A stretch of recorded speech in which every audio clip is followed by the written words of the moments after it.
name is Castillo, and I'm a professor here on this campus. And how many of you have had me before in a non-intimate way? Hi, this is Arlington Voice from Zach Maxwell, March 28th. Kim, I am writing to inform you that the Arlington Voice will no longer publish articles you submit. Please refer to the contributors agreement which you signed.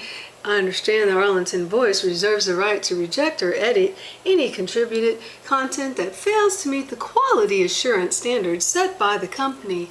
The reason for the decision is based on a video you published on your website that falsely accused Castillo of having intimate relationships with students. Excuse me, that was 5 days ago that I submitted that story and posted it on my blog.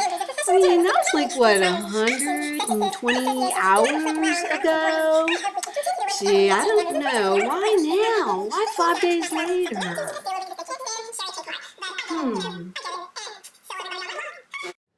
Hey, but let's get the story straight here. The Arlington Voice says that I falsely accused Castillo of having intimate relationships with students.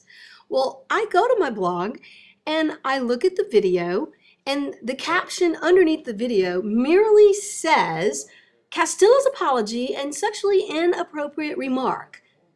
That hardly falls into the category of accusing him.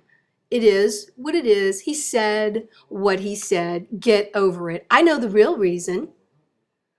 The real reason was 3 hours earlier. I emailed the Voice and asked them to cover the story, this story, about the End War protest. Now, there were some people from the Socialist group that were present there as well. And I have a feeling the Arlington Voice didn't want to touch this story with a 10-foot pole. What kind of journalistic integrity does the Arlington Voice have when they're not here to cover a protest at City Hall? I'm sorry.